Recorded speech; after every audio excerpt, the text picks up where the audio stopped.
এখন আমি চাচ্ছি এইখান থেকে সবগুলা শেপের সাথে কিন্তু ক্লিপিং মার্কস করব না, শুধুমাত্র আমি সিলেক্ট যেগুলাতে করব সেগুলাতে ক্লিপিং মার্কস হবে। আসসালামু আলাইকুম, সবাইকে স্বাগত জানাচ্ছি আমাদের নতুন আরো একটি ভিডিওতে। আজকে আমি আপনাদের দেখাবো ক্লিপিং মার্কস নিয়ে অনেকে সমস্যায় পড়েছেন, সেই ক্লিপিং মার্কসের সমস্যার সমাধান নিয়ে আজকের এই ভিডিওটি। আপনারা অনেকে আমার ইউটিউব ভিডিও নিচে কমেন্ট করেছেন, ভাইয়া ক্লিপিং মার্কস করতে গেলে হয় না, বা ক্লিপিং মার্কস করতে যাচ্ছেন আপনারা করতে পারছেন না। আজকে আমি সেই সমাধানটি আপনাদেরকে দিব। আপনাদেরকে অসংখ্য ধন্যবাদ জানাই আমার এই ভিডিওগুলো রেগুলার দেখার জন্য।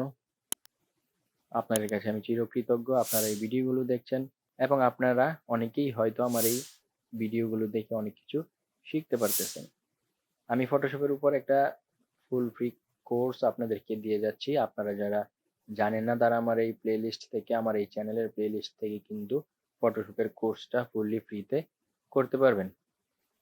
বেশি কথা বলবো না, চলুন শুরু করা যাক আমাদের আজকের এই ভিডিও। ক্লিপিং মার্কস নিয়ে যে সমস্যাটা সেটা হচ্ছে, আমরা যদি একটা পেজ নেই, সাধারণত আমরা যেভাবে ক্লিপিং মার্কস করি, ধরুন একটা শেপ আমি এখানে এঁকেছি এবং শেপের স্ট্রোক কালারটা অফ করে দিলাম এবং ফিল কালারটা যে কোনো একটা কালার দিয়ে দিলাম, এবং গুগল থেকে যে কোনো একটা ছবি আমি যদি এইখানে নিয়ে আসি কপি ইমেজ দিয়ে এবং ইলাস্ট্রেটরে পেস্ট করে দেই, এখানে কিন্তু এটার সাথে আমরা ক্লিপিং মার্কস করব কিভাবে?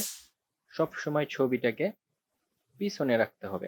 আমরা যে শেপের সাথে ক্লিপিং মার্কস করব সেই শেপটা উপরে এবং ছবিটা পিছনে।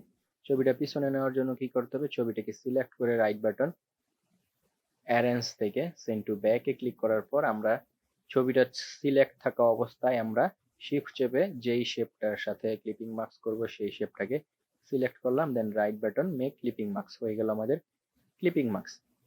এই হচ্ছে আমাদের একটা পদ্ধতি। এখন আমরা এখানে দুইটা শেপ নেই। লিওনেল মেসির যে ছবিটা আমরা কপি করেছিলাম সেটাকে পেস্ট করি, right button arrange send to back. এখন এটা হচ্ছে আমরা ছবিটাকে শিফট অল্টার চেপে কর্নারে ধরে ছোট করি।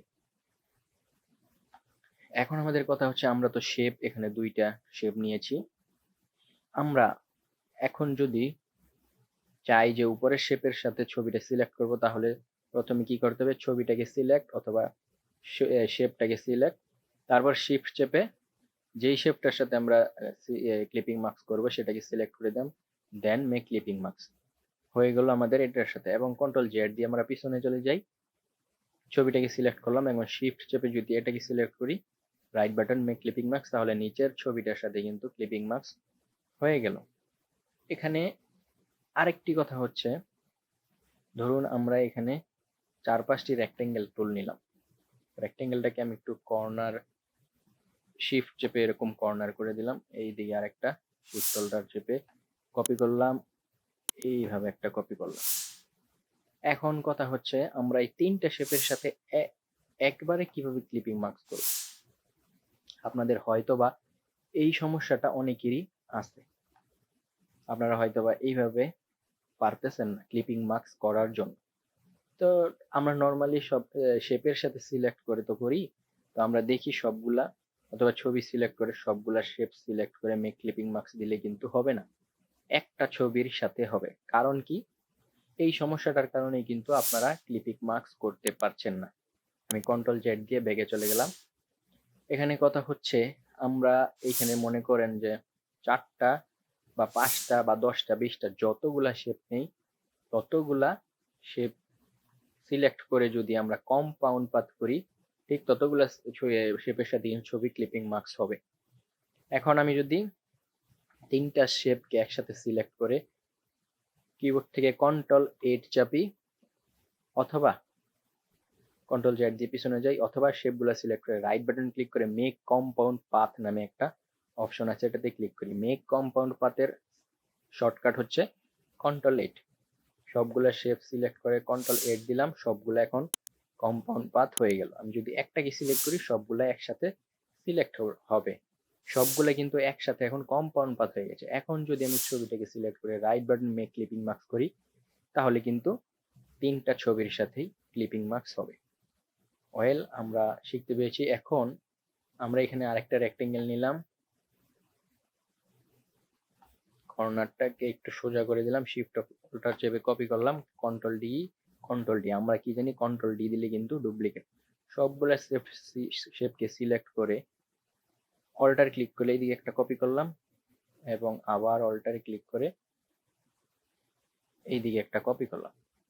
এখন কন্ট্রোল ভি দিয়ে আমি মেসির ছবিটাকে আবার নিয়ে আসলাম, রাইট বাটন অ্যারেঞ্জ থেকে সেন্ড টু ব্যাক। এখন আমি চাচ্ছি এইখান থেকে সবগুলা শেপের সাথে কিন্তু ক্লিপিং মার্কস করব না, শুধুমাত্র আমি সিলেক্ট যেগুলাতে করব সেগুলাতে ক্লিপিং মার্কস হবে। তো আমি এটাকে সিলেক্ট করলাম, এটাকে মানে আমার ইচ্ছে অনুযায়ী কিন্তু যেইগুলাকে সিলেক্ট করেছি সেইগুলাকে সিলেক্ট করে কন্ট্রোল 8 দিলে কিন্তু কম্পাউন্ড পাথ অথবা মাউসের রাইট বাটন ক্লিক করলে মেক কম্পাউন্ড পাথ আপনারা পেয়ে যাবেন। এখন কম্পাউন্ড পাথ হওয়ার পর আমরা কিভাবে বুঝবো কম্পাউন্ড পাথ হয়েছে? যেই শেপগুলোকে সিলেক্ট করি সেই কোনো যেই শেপটাকে সিলেক্ট করেছি সেইগুলা ভিতর থেকে একটাকে সিলেক্ট করলে সবগুলা সিলেক্ট হবে, আর যেগুলা কম্পাউন্ড পাথ করিনি সেগুলা সিলেক্ট করলে কিন্তু একটা একটা সিলেক্ট হবে। তো আমরা যেগুলা কম্পাউন্ড পাথ করেছি সেগুলোকে সিলেক্ট করে ছবিটাকে সিলেক্ট করলাম, শিফট চেপে right button make clipping marks. তার মানে আমরা যেগুলাকে কম্পাউন্ড পাথ করেছি ঠিক ওইগুলোই কিন্তু আমাদের এখানে ক্লিপিং মার্কস হয়েছে। এখন সবগুলো সিলেক্ট করে কন্ট্রোল জি দিয়ে গ্রুপ করলাম, এটা আমি একটু সরিয়ে নিলাম। এখন কথা হচ্ছে আমরা লেখার উপরে কিভাবে ক্লিপিং মার্কস করব।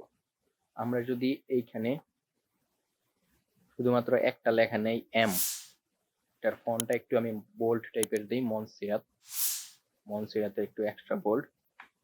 এখন যদি আমরা ফন্টের সাথে মেক ক্লিপিং মার্কস করতে যাই তাহলে ফন্টটাকে সিলেক্ট করে ছবিটাকে পেস্ট করলাম, ছবিটাকে নিচে নিয়ে যেতে হবে অ্যারেঞ্জ থেকে সেন্ড টু ব্যাক, ফন্টটাকে সিলেক্ট করে right button make clipping marks.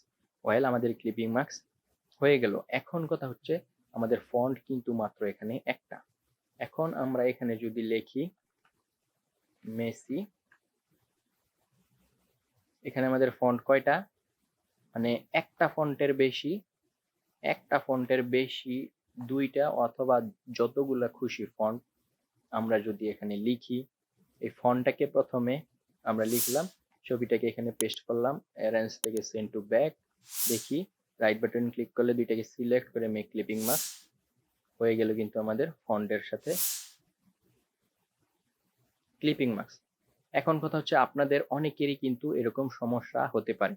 আপনাদের যখনই এইরকম সমস্যা হবে তখন আপনারা ফন্টটাকে কি করবেন, ভেঙে ফেলবেন। ফন্ট কিভাবে ভাঙতে হয়? ফন্ট ভাঙতে হলে যে ফন্টটাকে লিখলাম ওইটাকে বড় করলাম, রাইট বাটন ক্রিয়েট আউটলাইন নামে একটা অপশন আছে, এটাকে ক্লিক করে দিলাম এবং সবগুলা ফন্ট ভেঙে যাবে। রাইট বাটন অথবা কন্ট্রোল 8 দিলে কিন্তু কম্পাউন্ড পাথ হবে।